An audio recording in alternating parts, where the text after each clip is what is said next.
right, and today we have Miss Carey from the Great Plains Technology Center to tell us all about how to be a business owner, small business owner. Well, at least part of it. Part of it? The part that we get asked the most about actually is marketing. Marketing and money. Those are the two things that we have more conversations about than anything else. And so the money thing, there's a lot more available in our community than a lot of people know about. Financial institutions like Sill Federal Credit Union and others, they want to invest in small businesses. They want to see our community grow. So, and there's grant opportunities and all the things. So y'all come see us. We can hook you up. So my name is Carey Monroe. My official title is Small Business Small Business Management Coordinator at Great Plains in the Business Development Center. So I have to tell people, usually shorten that down, I'm a small business coach. Our coaching services are 100% free. We do offer trainings and things like CPR and all of that do have a cost associated with it because there are consumables. But what we do, spending time with small businesses every day, is 100% free. I like to say that this is a client walking in. So where are you guys at? Good morning. We are on the Great Plains Technology Center's campus, so on Lee Boulevard. So we're on the far east end of campus. We look like, I tell people I work in Never Never Land because it looks like we're not even part of the campus.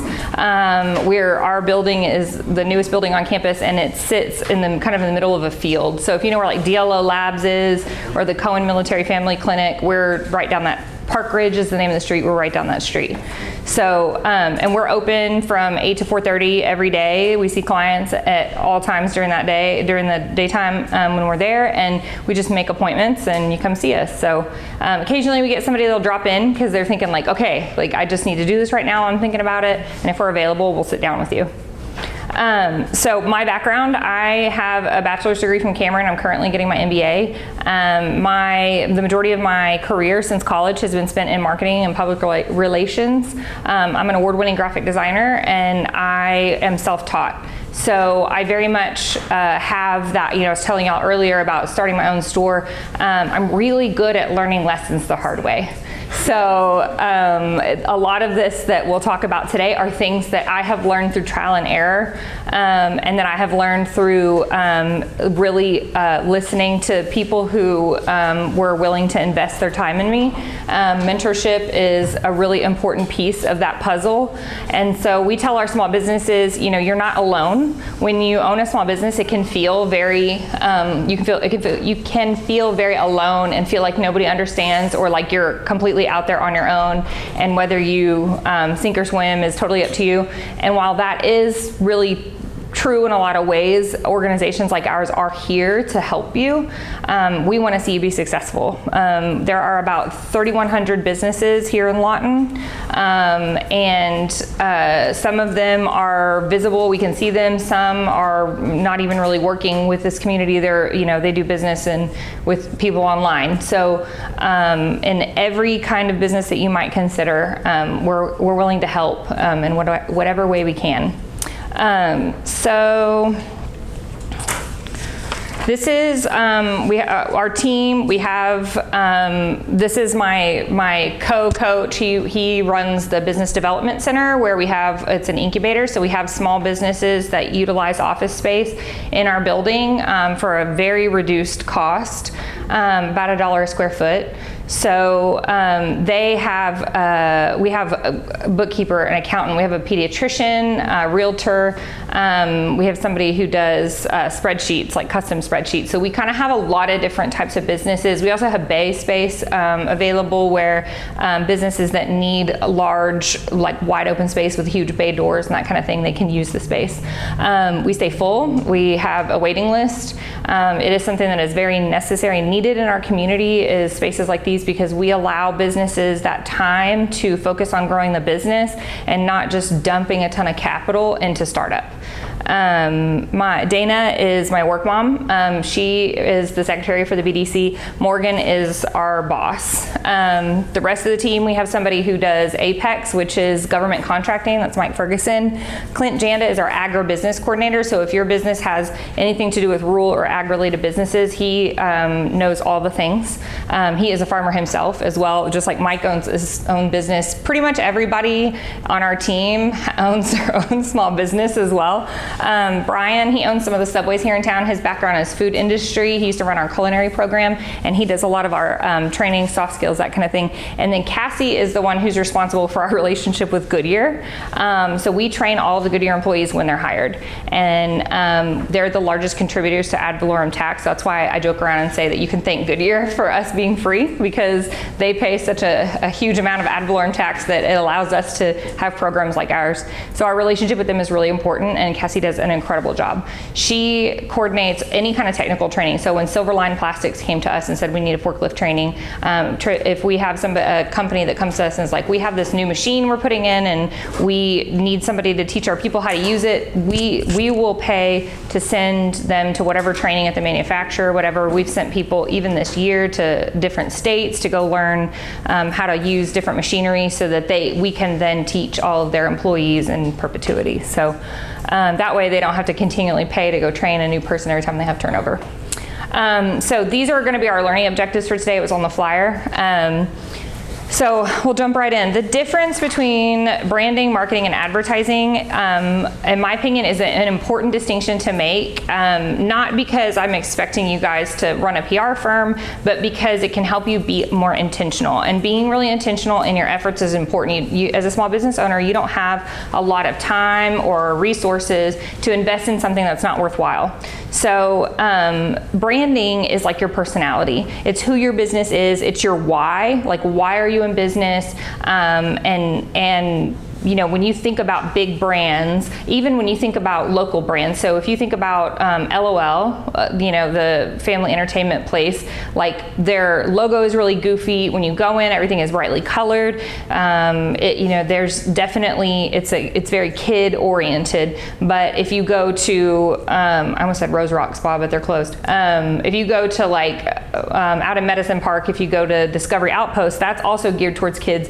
But when you go inside, there's like toys, and it's very interesting. There's, you know, bugs preserved in acrylic, you know, it has a different kind of bent. So they both have a similar kind of audience essentially, but their personalities are distinctly different. Like you've got, you know, like Ronald McDonald, and then you have like the science, like Mill Nye, the science guy, right? Like this is very different personalities.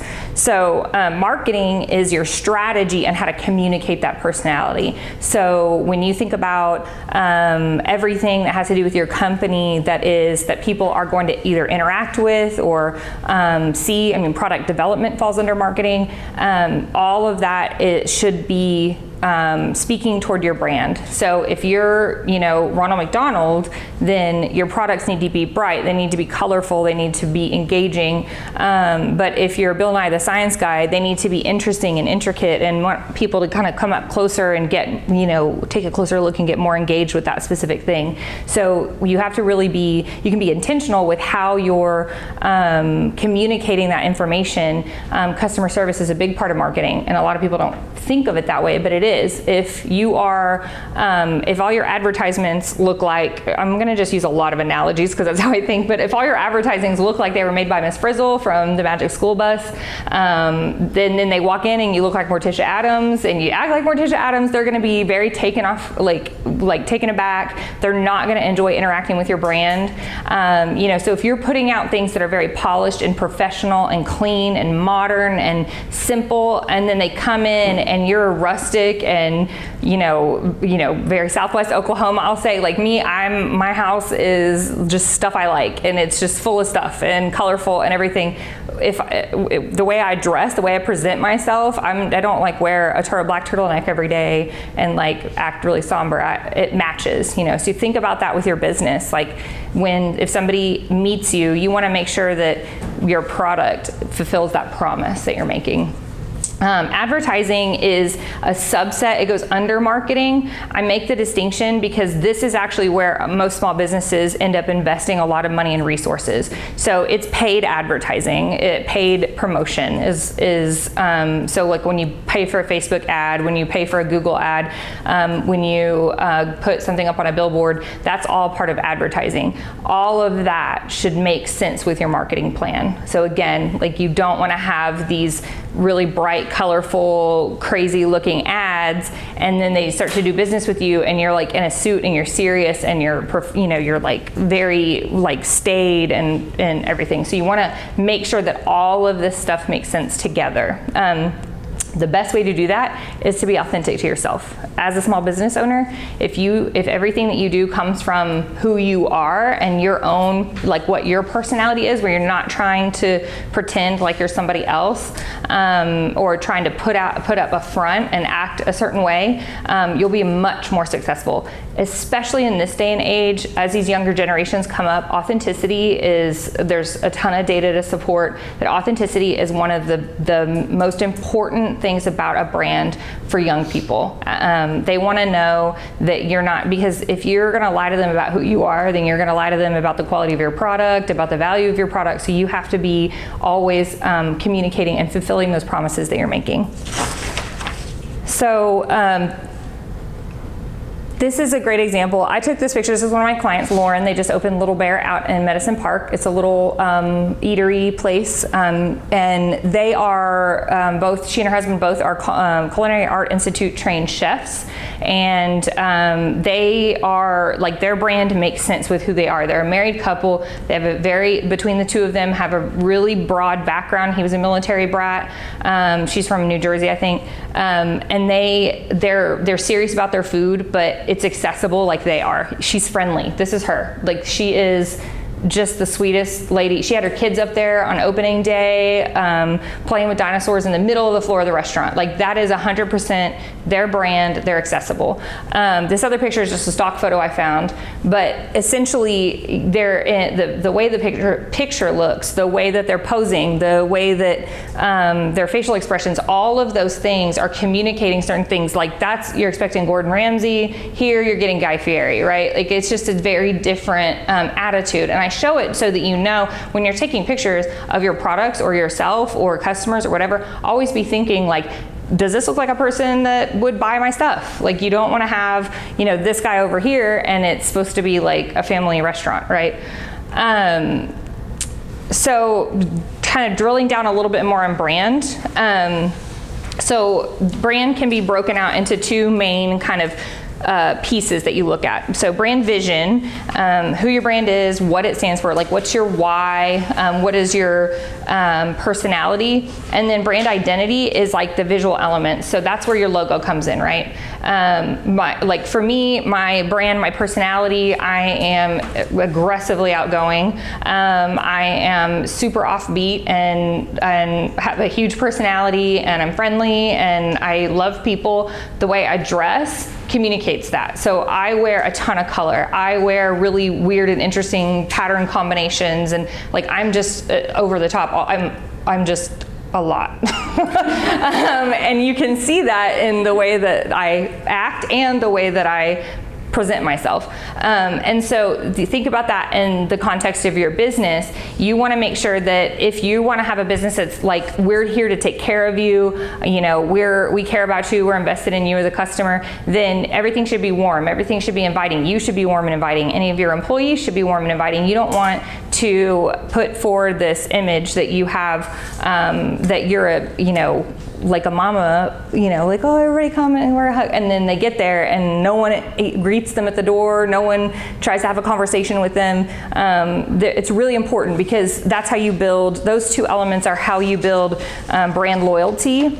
And brand loyalty is what keeps your business going. It's what keeps people coming back. And it's what the best thing you can do for your business is turn your customers into advocates. So if you can convince your customer to talk to people about your business, that word of mouth is so powerful, especially in a community like ours.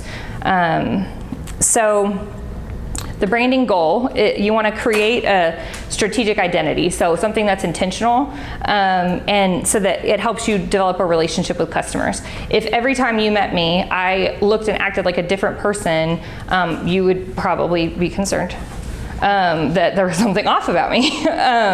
So you want to have that consistency. That's really important. That reinforces that relationship with the customer. So thinking about something like Wayne's versus Sonic. We have friends that just moved back here from Washington, and the husband is from here. He and my husband grew up together. She is from Washington. And so yesterday I was like, let's go get some Wayne's. And she's like, what's Wayne's? And I was like, oh, I rarely get to like introduce people to Wayne's. I was so excited. I got her a watermelon Dr. Pepper because that is what I was raised on. And we sat there and like, I told her stories about growing up and going to Wayne's in the summer, about in high school going on the cruise and going to Wayne's, about the time that I accidentally hit one of the pole things and, you know, in front of a whole bunch of like my peers and how embarrassing that was. So we really had a great time just sitting there talking and that kind of thing. And so then this morning, when everybody kind of get up, they have 5 kids, by the way, and my dog had puppies, and so we have a lot going on in our house right now, and we didn't want to cook. So we were like, we should get breakfast this morning, and my husband was like, yeah, we're gonna go, and she looks at me and she's like, does Wayne's have breakfast? Like, so I'm an advocate for them. I buy their shirts. Like, I love Wayne's, and I went to high school with the owner's wife and adore her, and so yeah. But so in one evening with me, sitting there having a drink and hearing the stories and talking about it, like, she has such a positive relationship now with the Wayne's brand that she's like, yeah, like, and I was like, oh yeah, they have breakfast. So the guys went to get breakfast and all that, and she got her big breakfast sandwich that has all this stuff on it, you know. So, but like Sonic, you know, Sonic is so corporate, right? Like, it's not, to me, it doesn't have the same level of like accessibility. It fulfills a purpose. It to me is like, I love that I can order like on my phone and then go pick it up. There's one near the tech center that's easy, great, but I don't have the same response to Sonic that I do to Wayne's. And when she came, she hasn't had Sonic ever either. So when she came here, they don't have it up there. They're weird, Yankees. But when, you know, we were talking about where to go get a drink, and I didn't even think of Sonic, and we passed one to get to the Wayne's. So because we had gone to Urban Air and we were driving past on Cash Road, and I just drove right past it without thinking about it. I wanted to give her something special, and that was Wayne's. So you can develop that kind of brand if you are intentional. If, you know, I can't remember ever having a bad customer service experience at Wayne's ever, and I've been eating at Wayne's for 30 plus years. I won't tell you how many plus, but plus. So thinking about, like, you know, speaking of fast food, thinking about, you go to Chick-fil-A, they say my pleasure. Like, those are details. Chick-fil-A actually has a customer service model that they get paid to teach to other companies. So they have, customer service is a huge, huge piece of the puzzle when it comes to marketing. We'll talk a little bit more about that later. Oh, and I had the cross cannons because we're a military town, and like, you immediately know what that is, right? Because we live here, and you know. And so the logo can help with that, you know, that brand recognition. So I love this quote: the best marketing doesn't feel like marketing. I have always joked that marketing, you're just manipulating people basically, right? You're just getting them to do something you want them to do. And so when you get to the point where you're being intentional about it, it doesn't feel like a sell. Like, good customer service doesn't feel like a sales tactic, but it kind of is. I mean, it's technically not classified under what constitutes sales, but if your customer service skills are lacking, they're not going to want to do business with you. So, you know, having good customer service, you don't feel like you're being marketed to, but you are. I love Wendy's social media. So some few years ago, they decided to go full on feral online, and just like, if y'all don't spend a lot of time on social media, they roast people, they talk trash, and they're funny. They're really funny. And it's so funny because it's like, if you go to Wendy's, nobody's gonna roast you. Like, they're not gonna be like being sarcastic and snarky and whatever. Their social media is, and they have had really very little backlash for the things that they say and that kind of thing. People are just embracing it. They're self-deprecating. They're smart about it. Do I eat at Wendy's anymore because I follow their social media? No. So part of that is because it's not like I'm gonna go, like their brand online is so funny and like, you know, crack me up, especially because they tease other brands and like kind of pick on the things about those brands that are part of that brand identity. And I just really appreciate the depth at which they do that. But I'm not gonna go to Wendy's and like laugh my butt off and like have a great time. So it's important that if you're gonna invest resources and time and money, it works for them. I mean, I will say that example is very different from a small business, right? Because they're on this like huge international level or whatever. But I wanted to make the point of like, make sure that if you're investing time and resources into something, that you're seeing a return on that. That you're, you know, if you're gonna do a series of videos on like how you make this thing, but then you don't see any increase in sales or engagement or interest, nobody's interacting with your brand anymore because of it, then even if you love doing that and it's like, you were just so stuck on that idea and you think those videos came out so good, I'm so proud. If it didn't work, it didn't work. So you have to be willing to let that go. That's something in marketing that I learned the really hard way, is that no matter how much you love it, it doesn't always mean that it's right. And so you have to be willing to let go of the things that aren't servicing you. So let's talk a little bit more in depth about marketing. So marketing is internal and external. When you have a company that has a good marketing strategy, the employees are being taught what the brand is. The employees are being marketed to. So, you know, having regular meetings with your, if you have employees, having regular meetings with your employees, or if you just have a business partner, having a conversation at least once a month about what the brand is doing right now, what that looks like, what future plans might be, just always being intentional. Because if you start to, within your company, start to promote a culture that doesn't align with what your brand is, then you are causing a lot of tension, and you're gonna cause yourself you're gonna lose a lot of money, you're gonna cause a lot of problems, because if you are promoting a culture within your organization that is not customer centric and, you know, doesn't have good customer service and is very like just sell as much as you can and like just get those sales in, doesn't matter if that person really need it, you know, we don't care about, like, we just want their money, and then you're marketing like we care about you and, you know, we won't ever try to sell you anything that you don't need. Eventually that will blow up in your face. It might be a short-term way to get a little bit more money if your sales team really hits it hard, but if you're not being truthful in what your brand is, then they're going to stop doing business with you. It has consequences. So marketing, I talked about it, the strategies. So it involves the strategies, the strategic planning and execution of activities that drive awareness, interest, and drive awareness and interest in products and services. Sorry. I knew every time I practiced it, I couldn't say it. I should have fixed it.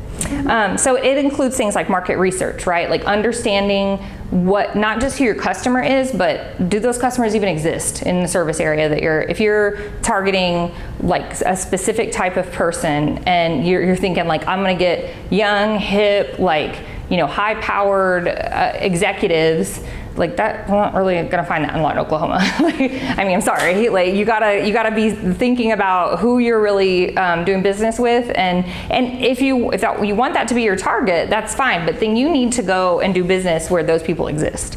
Product development. So if you want to open a snow ski store here in Lawton, Oklahoma, you're probably gonna have some troubles. You know, there's not a big market for that here. So when you're thinking about what you want to do for your business, or you're thinking about what you want to sell or what services you want to provide, make sure that it's relevant to your market. Pricing, so, you know, people will pay more for the same hamburger in Oklahoma City than they will here. And so you got to be strategic in your pricing. Also, don't underprice. That's something that happens a lot in small businesses that I'm seeing. That's actually one of my pitches to get a new client is I go to a vendor fair and I walk up and I'm looking at their prices and I'm like, you're not charging enough. And I hand them a card and I'm like, come and see me so we can talk about this. Because I know how much it costs to make this, because I did that. So when I walk up and I see they're only charging $15, I'm like, no. We need to have a conversation. I got this for $15, so I love it. But then I told her, come and see me so we can talk, and you can charge everyone else more money than me. So you want to be smart about that. It needs to make sense. And if you're marketing towards a higher end client, I'll show you all a picture in a little bit to illustrate what I'm talking about. If you're marketing to a high end client and you're charging them a lower price, you're just selling yourself short, and you're devaluing that product to that customer. You're telling that customer that there's not enough value there to pay more. So you have to be very intentional in what you're doing. Be constantly looking at that. If you raise your prices and your sales tank, but you still have good revenue that's balancing that out, then okay. Like if you start charging double and your business only drops by 25%, you're making a lot more money now. Distribution and merchandising also is included under marketing. So how you're getting things to the customer. If you're going to set up a vendor booth in one of those like marketplace style places, if you're going to open a brick and mortar, if you're going to be solely online, if you're going to be a combination of whatever, that's all part of the marketing strategy. And it all goes, you make that decision based on who your customer is. So if you're marketing toward somebody who, like me, I love going into like West Wing and 1010 Mercantile and like give me all the little things. Like I want to be overwhelmed with color and texture, and like I want to hunt and find that weird special little thing that I can be really excited about. But my best friend, it's her nightmare. Like she wants to walk in and like have 5 options and like she shops online totally now. She doesn't even shop in the store anymore because she can't stand the like sensory overload of all the things.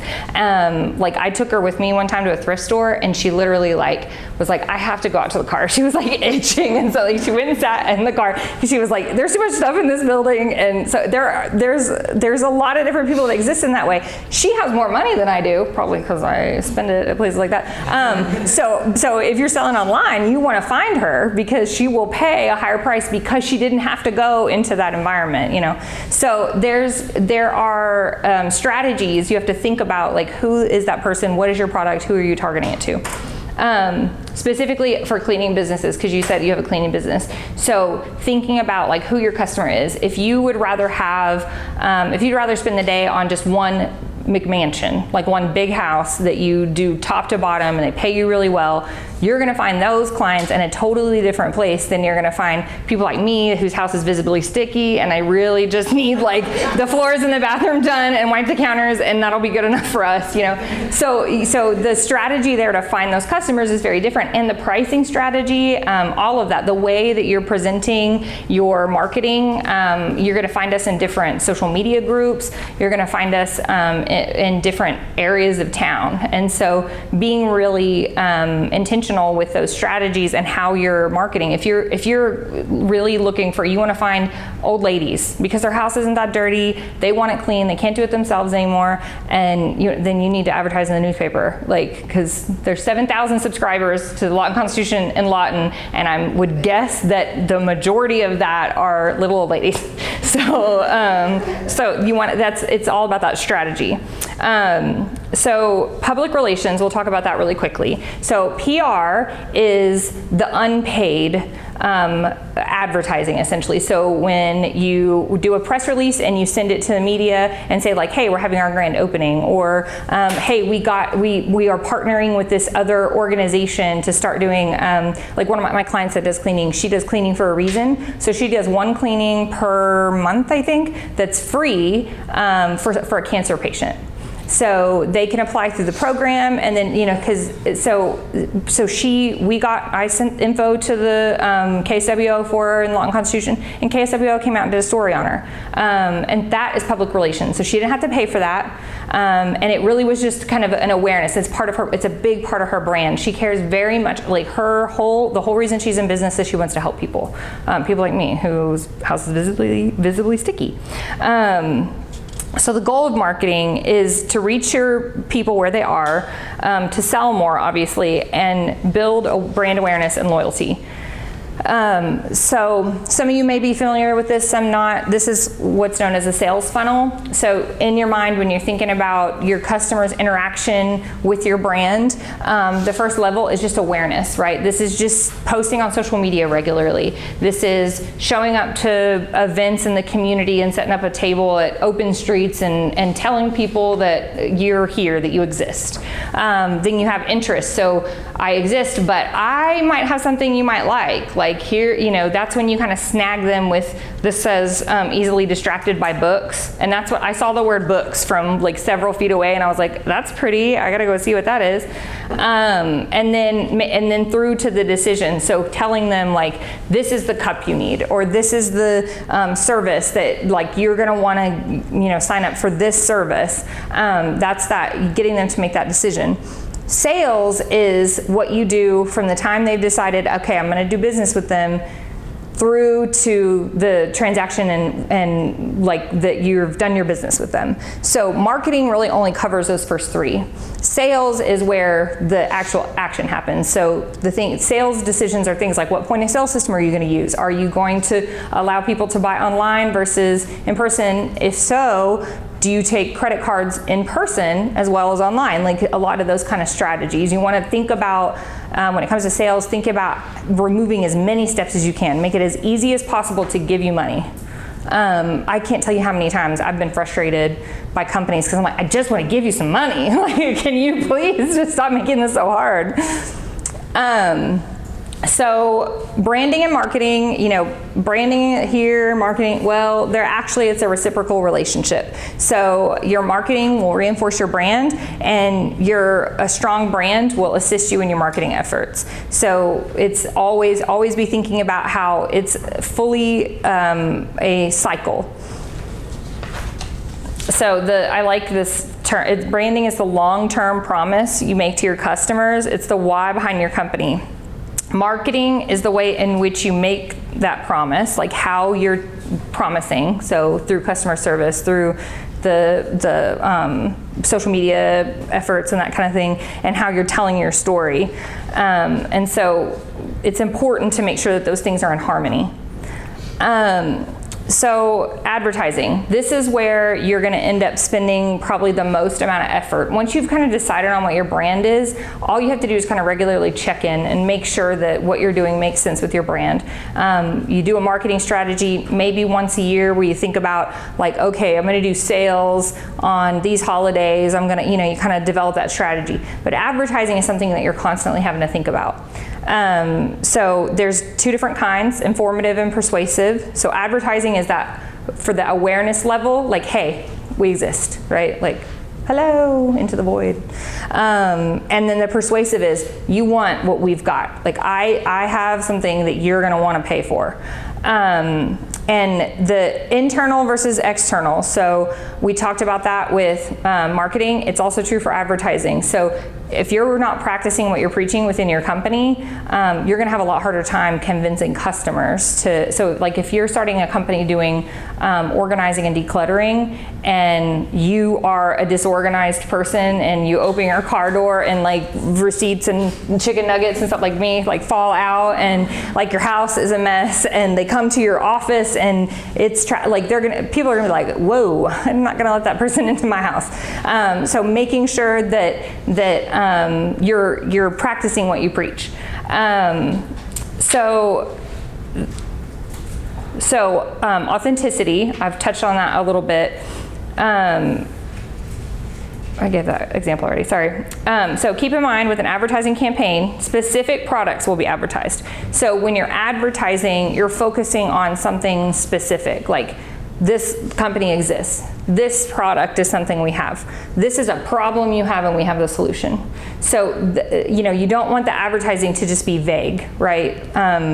You need to have a real intention, a real direction. That's why you have to think about it so much more frequently. Every time you introduce a new product line or a new service, or you're changing something about your business and you need people to know, like, we're moving, right? Or, oh, we're partnering with this company to now offer shirts for for our brand, you know, those types of things. That's each advertising campaign has a specific purpose, and as long as you're, you know, being really intentional with that, you will be able to measure the effectiveness, and you'll also know whether or not you're wasting time and money. So if you announce a new product line, and you know, we've started, like say, in our store, we started doing baby stuff.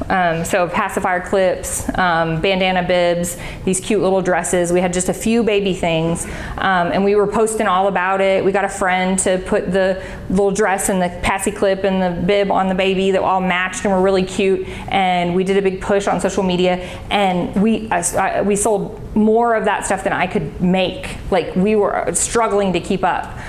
It was really intentional. All the pictures that we took were geared, like they were the type of imagery a mom would be drawn to, or a grandma, or, you know, we really made sure that every part of it was, we didn't just lay the dress on a counter and take a picture, right? We had those, we had pictures of the racks and that kind of thing, but we made sure to get a picture of somebody using the product, somebody enjoying the product. So when we did that big push, we sold everything out and then basically stopped advertising those, because I was like, I can't keep up, and I didn't want to promise people they could come to our store and get something cute for a baby shower they're on the way to, and they show up and there's no baby stuff because we've sold it all. Because as soon as you just don't deliver on that promise, you've done a lot of brand damage. Like, after that, they're not going to be happy with us. So we stopped advertising about it, and then kind of caught back up. And then after that, we really kind of had steady sales of the baby stuff. Like, it did fine after that, and so we didn't feel the need to like really push that again. But when we did these really fun Rudolph shirts it was a deer head silhouette and a bright red shiny nose stuck on it. It was the funniest thing, and that took off. We didn't even intentionally push that. We didn't think that was going to be the big holiday seller. We had some other stuff that we did. It caught us off guard, and people, like, somebody bought one and took a selfie in it and posted it and tagged us, and all of a sudden, oh, I want one, where did you get it? And all of a sudden, like, over the span of like 2 days, we sold like 10 of these shirts. And so we were like, crap, we should charge more. You know, but we learned our lesson, right? We were like, okay, so, you know, we kind of were, after that, we did take some pictures with them and pushed, and we could make those really fast. It was a screen printed deer head and a heat pressed little red glitter nose. It was really easy. And so we made a bunch of them. We had some left. I mean, there's a risk to that always, right? But we responded in that moment, like, because we were constantly thinking about our advertising strategy and what we were doing. We responded quickly and immediately embraced that opportunity, and made more money because of it, and got more customers. Because we'd captured their, you know, email address, and we asked them to like us on social media every time that we interacted with them. Every time they paid us money, we asked them, do you follow us on social media? And so, because we would announce, like, you know, sales and things like that, like, come in, show us where you saw it on social media, and we'll give you 10% off, and that kind of thing. So constantly thinking about what that advertising strategy is. And our stuff is always kind of cheeky. It always had like a little side of like whimsy or tongue-in-cheek kind of humor to it. Lots of the stuff was very eclectic. So we had a brand, we had our target market, but we had to be adaptive in how we discovered those people, and what we would think was, we were really attached to this. For Christmas, we did all these pillows, and we were like, people are gonna love these pillows and hand towels. So we made a whole bunch of them, and it was those shirts that surprised us all. So yeah, it never fails. Earlier I said, I was talking about you don't want to undersell yourself. So I don't know if y'all know what Little Crown Bakery is. She's a client.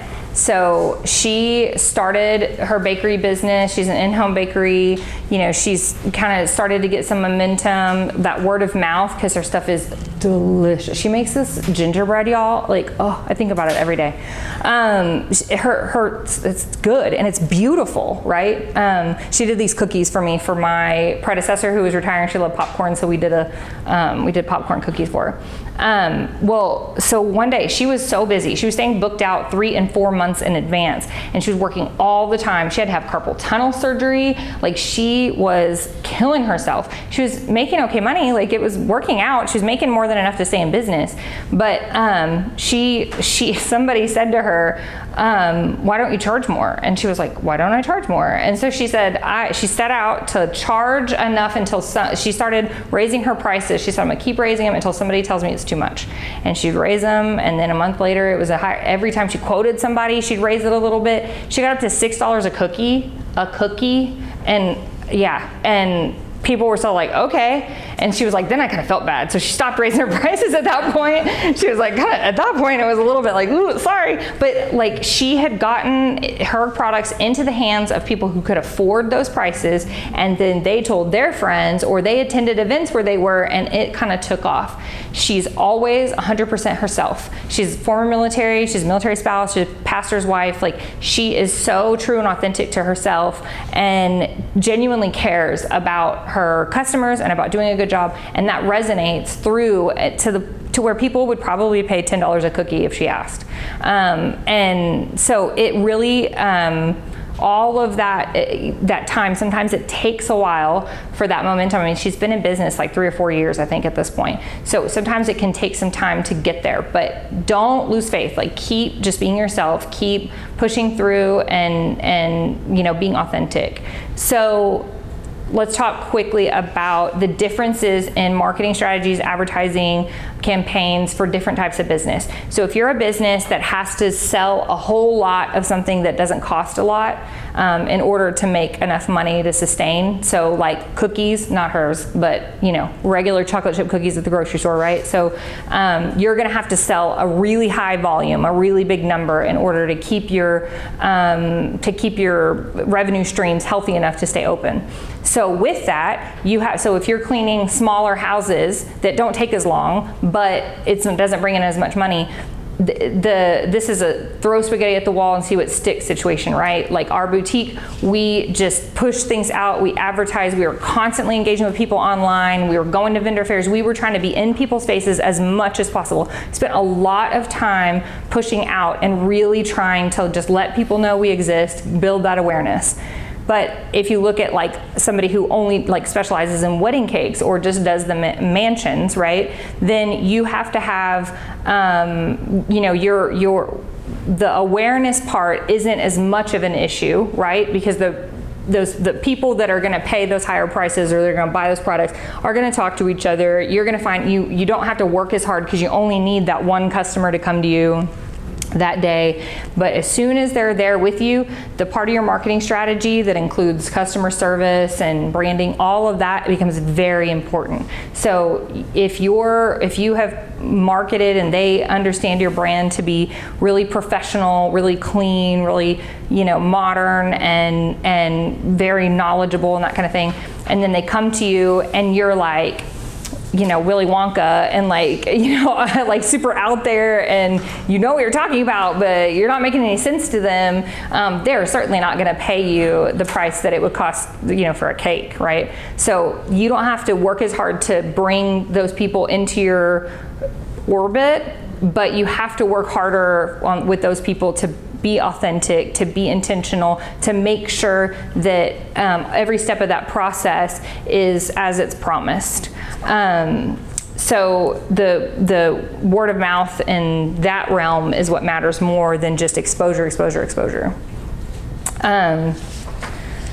So let's talk a little bit about, I want to make sure that I give y'all some practical information today too, instead of just a lot of ideas. So when you're putting together an ad or a post for social media or whatever, imagery is really important. In this collage, you can see a lot of different styles of imagery. So like here, if you're going to be fast, inexpensive, affordable, family-oriented business, this is the kind of picture you want, right? Like the picture doesn't look expensive, right? They have shines on their glasses, the lighting is pretty harsh, but it's happy, everyone, it's emotive, it's positive, but it doesn't have the same feel as like if you were only gonna be you were gonna go towards those like high-end, and like I talked about the jet-setting, young professional. It's a very different kind of feel, and the way you take your photos, or the way you choose your photos, because you don't have to take all your images. You can use Canva. I did this presentation in Canva, and you can use their pictures they have. But just being AI now, you can in Copilot, and you can tell it what kind of feel you want to have, like family friendly, and then whatever it is your ad you want to, the picture, the image you want for your ad. Words also matter a lot. So this is a fun trick that I love when I show this to clients. So my brother works for an optometrist in Allen, Texas. And when I was getting ready, this is a lot of these slides are from a presentation I did in order to get this job. And I knew this would be something that would be really impressive, so I included it. If you go to Google Trends, g.co/trends, it's down there at the bottom, so you have it on your slides. You can compare terminology to see what is more popular in your area. So my brother was overseeing the marketing that was happening at the optometrist last year when I was applying for this job, and I went and looked through their social media a little bit, and it stuck in my brain that they kept saying eyeglasses. And like on their website, it said eyeglasses. And so I thought, I wonder, because I call them glasses. I don't say eyeglasses. So that's why, to me, I noticed the difference. So I compared those two terms in Google Trends, and glasses shows up as a search keyword way more frequently than eyeglasses does. It's like 5 or 6 times more frequently. So what this does, what Google Trends does, is it analyzes all the search terms that people use. It uses IP addresses so that you can narrow it down. So like just in this region or in this state or whatever, thinking about the difference between Coke, soda, pop, in different parts of the country, people use different terms. So here in Lawton, if you're trying to advertise for a specific kind of business and you're using a technical term instead of what people actually call it, like, for instance, if you're saying toilet tissue instead of toilet paper, and everybody here says toilet paper, you can look that up and see what's more commonly searched. Search engine optimization is something that gets talked about quite a bit with businesses, and it's done through things like on your website, you have what words and stuff you use when you're describing your goods and services, when you're describing your business, even when you have to label images, which I encourage you to do because it makes your website more accessible for people who are vision impaired. So when you label the images on the back end, use keywords that are more commonly searched. This will also show you, like it showed related queries, so things that are commonly searched in relation, or the AI and Google recognize that these are similar terms or relate to the same thing. So use this tool to come up with what you put in your marketing stuff, what you put on your website, what shows up in your ads, on your social media posts, to make sure that you're showing up higher in the search results. So I called my brother when I figured that out and told him, and so they went through and changed everything so it says glasses. And it's funny because the optometrist is like, but they're called eyeglasses. And I'm like, yes, but you're the only one who's calling them that in this situation. So so they're seeing a lot more engagement on their social media. They're showing up higher in the search results. They did some other search engine optimization things that help too, but the words matter. The words you're using matter. The other thing about words that matters is the emotional quotient, or the emotion. So the word rage has a stronger emotion tied to it than anger.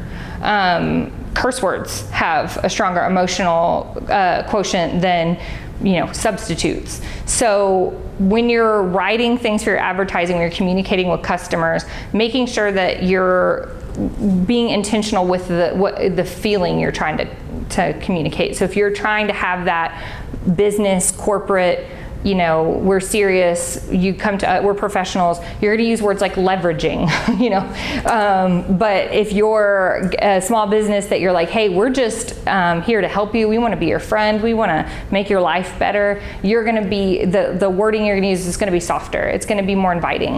You're going to talk to them like they're a friend, not like there's a wall between you. So speaking of words, so cancel culture is a thing. I think that we want to all act like, we would never do anything to get canceled, but in this day and age, the smallest things can set people off. When you're a small business owner, it can really feel like a personal attack. If somebody goes online and bashes your business because they had a bad day and they came in and you didn't say hi, or you were having a bad day and you weren't as friendly as what you might have normally been, or whatever they came. I mean, people will like try to cancel you for the dumbest things, right? So it happens. Keyboard warriors will get on there and just bash you. The worst thing you can do as a business owner is to engage in a way that escalates, right? Like, arguing with people on the internet is foolish when it comes to business. Like, screenshots are forever. You're gonna go on there and they're gonna screenshot only part of it and leave out the whole context where they like talked about your mom and whatever, and they're gonna go post somewhere else and people are gonna be like, oh my gosh, I can't believe that business attacked that poor woman for no reason and totally unprovoked, So you have to be really careful. If you're gonna respond to customer reviews, which I recommend, especially on Google, you can go look at what some other businesses are. We're so sorry that you had a bad experience. If you'll please reach out to us here, we would love to make this right. That is the best thing you can, even if they are so wrong, even if they came into your restaurant and their kid left his entire meal on the floor and the people were rude to your server and they, were just the worst possible customers, and then they go on there and complain about your restaurant not being clean, and they took a picture of their own mess and posted it, you're gonna be like so offended, right? Like, are you kidding me? Like, this person is lying. They're just trying to get free food. Like, you're gonna be so mad. I've seen it 100 times. I've felt that before when people came after a business I worked for, and I was like, excuse you, you're not telling the whole story. Do not be the one to tell the whole story. Don't do that. Don't let your friends and family tell the whole story. Just shut it down. Just post, we are so sorry that you had a bad experience. We would love to make this right. We care about our business and making our customers happy. Whatever you can say, it's not just the high road, you need to be on the airplane. Like, get completely away from all of that, because you will not win. You will always lose. Every single time you go on there and somebody posts about, like recently there was something at the Vasca that happened and everybody saw it on the grapevine and whatever. So none of us know what really happened there, right? And somebody went on there, and then the employee, and they were like, no, really, this was not how, we weren't, saying that about the thing, and all it did was keep people paying attention to that situation, right? I'm a member of those grapevine groups and that kind of thing because I monitor what people say about organizations I'm in, places I work, that kind of thing, but I don't ever engage with any of that, and so I don't see a lot of grapevine stuff. I have to physically go to the page. It doesn't show up in my feed. It was showing up in my feed because people were continuing to interact with that post. And so Facebook was like, oh, this is a hot topic. Like, everybody wants to see this.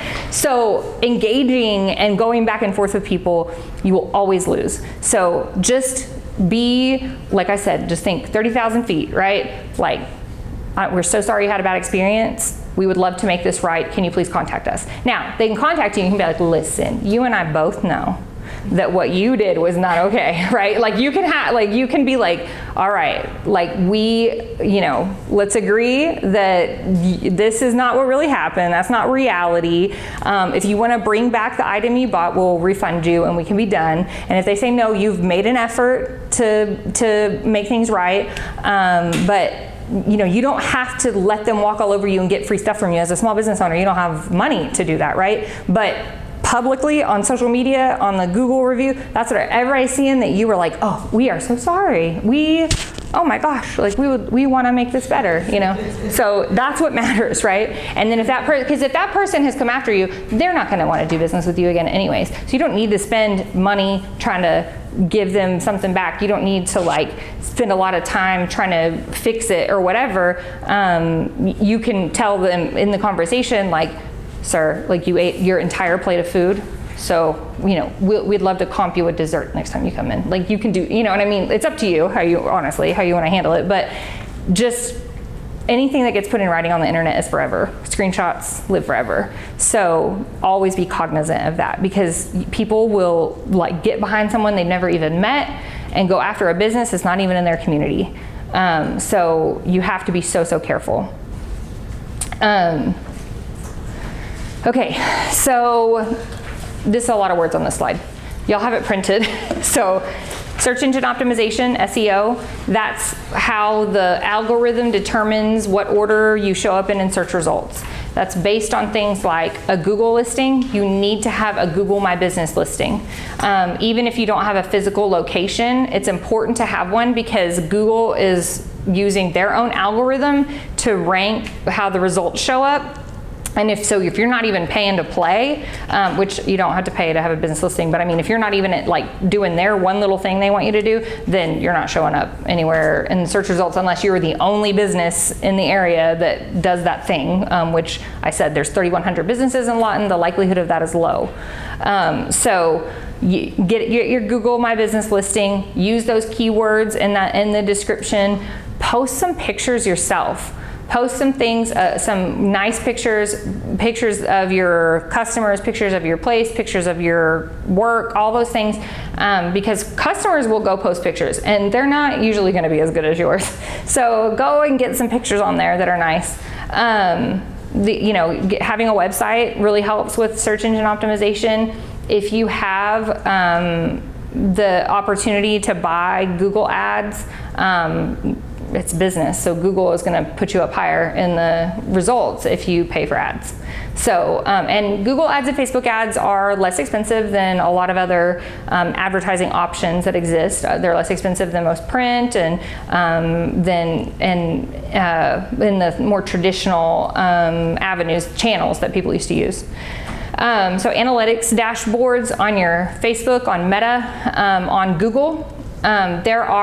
There's data available. So go and look and see if you post a Facebook post about something that you think is really going to take off, watch it. Go back and look and see what kind of engagement it's getting. If you post something like what happened with us with the baby stuff, people were going, not the baby stuff, the reindeer shirt, people were going crazy. And so we went and boosted. We dropped $20 in there and boosted it to push it more because we're like, we're going to capitalize on this opportunity. So you can't do that if you're only checking your social media once a month.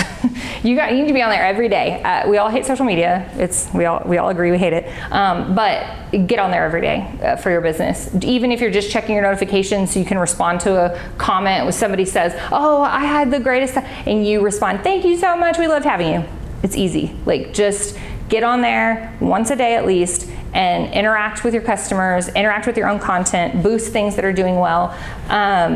Part of that all needs to be part of that marketing strategy and part of those advertising campaigns. You decide, we'll go over it in a second, but you have a budget worksheet to help you kind of decide how much you're going to spend on each of those things, and they want your money. So they took as many barriers away as possible. They're going to give you a lot of data and they're going to make it really easy for you to give them money. So go on there and look, see what's performing, analyze why it's performing well. It could be because the picture's great. It could be because the post was funny. It could be a number of different things. Look and see how people are interacting with it, and that'll give you the clues that you need to decide or to determine what is really making this blow up. For us, for the reindeer shirts, it was timely, it was funny, they were unique, nobody had seen anything like that before, and so that we knew that was, this was a hit and we needed to push. KPIs, key performance indicators.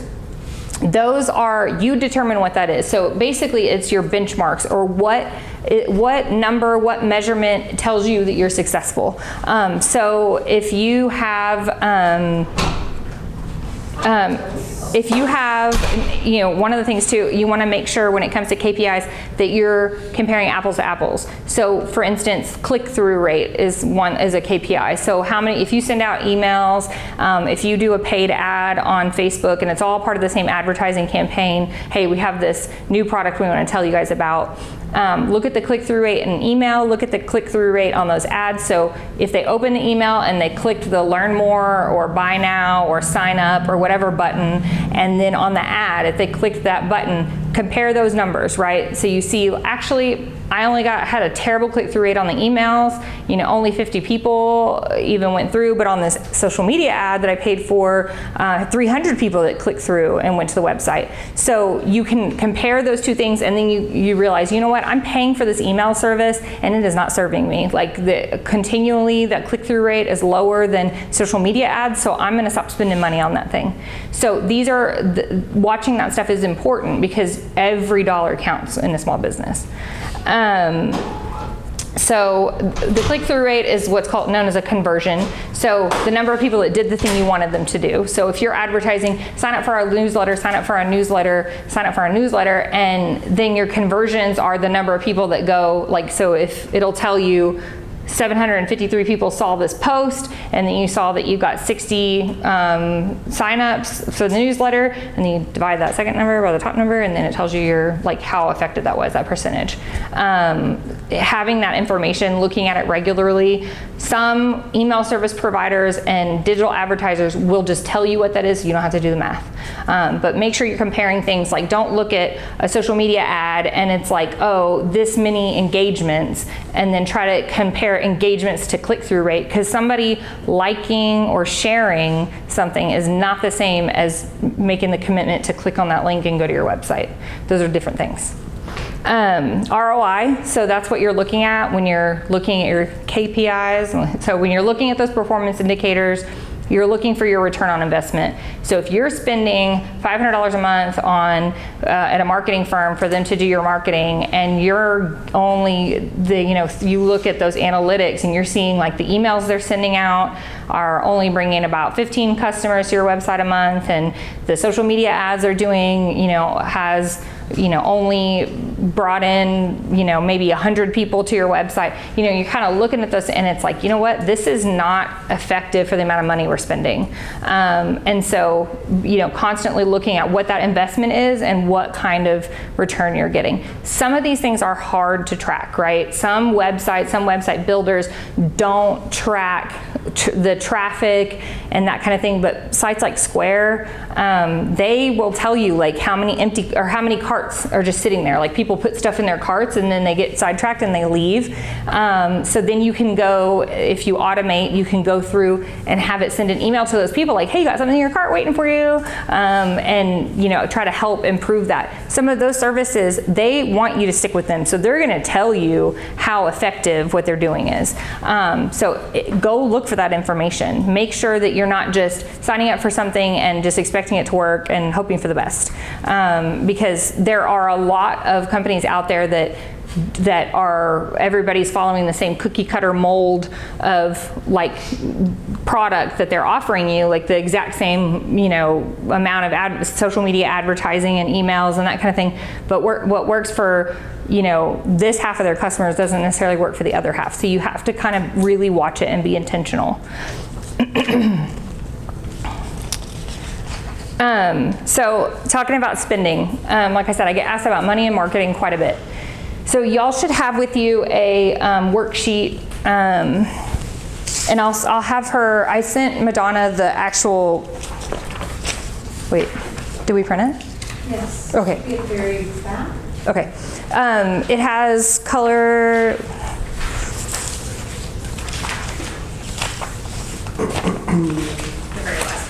Yep. Okay, so two things. One is this. This is a sample marketing budget.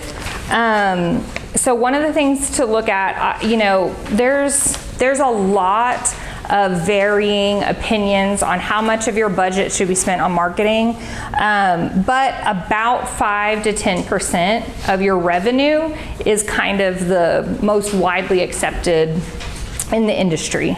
Obviously, if you're struggling to, like, pay your phone bill, don't pay for marketing, pay your phone bill. But when you're planning, when you're setting up that strategy, look at what your revenue was last year, take 5 to 10% of that and say, okay, this is going to be our marketing budget. So if your revenue was 25 grand, that would give you $2,000 to spend on marketing. If you haven't started yet and you're not sure, it's a little bit harder to kind of calculate or guess at what that should be. Use your best judgment. if you're constantly looking at what you're doing at your advertising and going back to your branding and going back to your marketing plan, you should know, like, okay, I budgeted $5,000 for marketing this year, but we're only on track to, bring in $30,000, and so I need to lower this number or whatever. So, keeping track of it. Don't boost a post without documenting it in your books. Don't pay for a Google ad without including that in your books. Even if you're just, use your personal credit card, which please don't do that. Always pay for things with business money. Pay for business things with business money, especially if you're an LLC, because if you use personal money to pay for a business expense, you lose the protections of the LLC. So, sorry, because we did that. We didn't get in trouble, but we could have. Okay, so this just shows like a draft of a marketing budget, and it kind of gives you an idea of what kinds of things should be in your marketing budget, how much you should put towards things. Local sponsorships I included mostly because I'm somebody who participates in a lot of community things. I see the impact it has and the effect it has, but the most important things are going to be things like your online presence, your digital marketing. Those are going to be your priorities. Print collateral. Everyone wants to say print is dead. It is not dead. I mean, we have a lot of stuff printed here this morning, but we have. People still want a business card. They still want a flyer. They still want a postcard they can take from your table. They still do. They want to put it on their fridge because there's so much stuff on our phones, right? Like I went through this morning, I was trying to just delete screenshots because I'm running out of space on my phone, and I was like, oh my God, I have a real problem. Screenshot things and never think about it again. Like it disappeared. It doesn't exist. So print still exists, right? Like it's still a thing. But the most important things are focusing on the digital landscape in small business, because you're going to get the most bang for your buck. It's just how things are now. So I have this in Excel spreadsheet form. Madonna has it, so she can send it to you. This can help you with your planning. This sheet will auto add, and so you can kind of be like, okay, I have $2,000 I want to spend next year on marketing. You can go through and see what in those areas you think you want to spend that money on, and kind of play with it until you get that number that you're looking for. So when you're first starting up, for those of you who don't have a open business yet, you're going to spend more money on these things, on budget or on branding, on marketing and advertising when you're first starting up than you will in the lifetime of your business. You're going to have to spend some money getting a logo, or getting business cards made, or putting up signage, just all those kinds of things. You're just going to end up investing a little more money than you normally would have. That said, you have some resources. So inside this packet, I like to collect things, so I also collect resources. So on here, Envato you can purchase videos and video packages, all those kinds of things. It's a little advanced, but if you have the desire to learn, you can download like pre-made video packages that you just like drop your own video and your own pictures into, and it looks like high-end, phenomenal, and they're not too expensive. I used it quite a bit when I was at City National Bank, because I had to do a video a month on top of everything else, and so it just took less time. WordPress is a website creator. LinkedIn Learning, it used to be called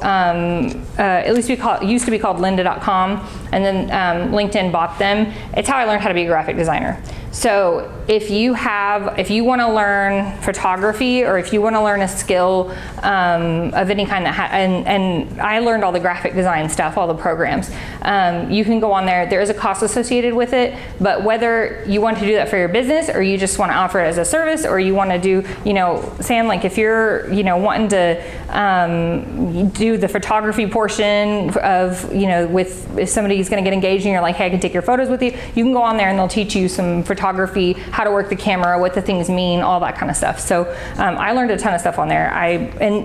Since LinkedIn has bought it, they've branched out even further out of the creative industry. Canva is king in my book. This is on Canva. Even a graphic designer, and I'm like, this is my favorite tool that exists. You can do videos on there. The AI function's a little weird, but there's some really good stuff, and it's not expensive if you choose the paid version, but there's a free version as well. So you can do your social media posts on there and all of that. And then this last one that's us, our website. On here, these resources are really good. Canva's on there again. I'm telling y'all, I love it. Locate OK is a really good website to go on and look for information about the demographics of people in our area. So they use census data and other sources to put together like profiles. It's called tapestry segmentation. There's information. So for instance, we're in a military town, right? So you would think that the vast majority of the demographics in this town would be under the category military adjacent, is what it's called. It's not. It's a very small portion of our community. Yes? I'm sorry, can you repeat the name of, you said Locate OK? Yeah, it's on here, right there. You can come see me and I'll walk you through it. Okay. Yeah. Could you repeat the website for the demographics for Lawton? Yeah, it's Locate OK. It's this first one, this blue one here. Okay. Yeah. So you can find some really interesting information, like that one of the segments, meaning like a group of people. So like me, I'm a tapestry segment, as in like my husband and I both work, and we have 2 kids, and we own a dog, and we own our home, and we're college educated. Like we have these shared, what's the word I'm looking for? Shared interests or shared like attributes. And so we would be grouped in one of those with a bunch of other people that are similar, not the same, obviously not everybody's the same, but like similar. And so then one of my clients is a mobile pet groomer, and one of the big segments in our community, it literally says on there, owns a dog, right? So they can say, look, there's a market for our business. Spends money on electronics, is tech savvy. I mean, it'll tell you all these kind of things, so you can be really confident that your customer exists here, right? Like you're not going to find I keep saying the jet-setting young professional that's unmarried and makes 6 figures and lives in a high-rise. That doesn't exist here. So that segment isn't listed on the ones in Lawton, but there's one that's for like people who are recent empty nesters, are still working, have more disposable income, are comfortable with technology. We think old people don't do technology, but that's not true anymore. All the old people were young people when the internet was coming out, and so they're all comfortable with technology now. So you can't only assume that, you have to kind of look through that data, and it'll really tell you a story and help you kind of figure out who your customer is. ODOC is the Department of Commerce. So if you're a woman, a veteran, a minority, they have programs like you can get certified as a women-owned business, certified as a veteran-owned business, certified as a minority-owned business. And if you do any government contracting, you get moved up on the rankings based on those attributes and based on the certification. SEMrush is a really cool tool that you can use you build a profile. So think of it like almost like a Facebook profile for your different customer types. So I keep doing the cleaning thing because I've been thinking about this a lot, because one of my clients that's a cleaning business is competing in 580 pitch. So we spent a lot of time looking at all the tapestry segmentations for this area. There's a decent amount of money being spent on self-care and cleaning needs in Lawton, FYI. So when we were looking at it, we ended up building her a couple of SEMrush profiles. So one of them is like the little old lady who wants her house to be neat and clean, has always been neat and clean. She's been a homemaker her whole life, and she doesn't like that her house is getting messy because she can't get down on the floor anymore. She doesn't have the ability to keep it clean like she did, so she's going to pay somebody to come and just kind of upkeep, right? She doesn't have kids messing up her house. She doesn't, the house doesn't need a lot, And then another one of them was people like me who are working professionals. My husband and I both work. My house is visibly sticky. I have a dog, I have kids, I my house is a wreck. And so I need somebody to come and clean regularly, just mostly for accountability, if I'm being honest, because I clean before the cleaning lady comes. And so I just need somebody to come, so we're different. We have different motivations. So use SEMrush to build those different profiles and then use that to be more intentional when she does an advertising campaign for Upkeep Cleans, she's gonna, it's gonna have like lace and flowers and be like, little attractive little ladies. And then when she's gonna do like, hey, deep clean before the holidays, when people are coming to your house, she's advertising to me, and the picture is like laundry on the floor and crumbs on the counter, and it's a different story that she's telling there. Canva talked about LegalZoom. I remember when I first started seeing these commercials years and years and years ago, and I thought LegalZoom was like a scam.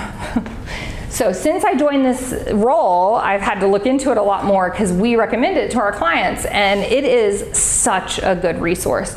They have a blog section, and they have written about legal issues in every kind of business you could imagine. So almost, okay.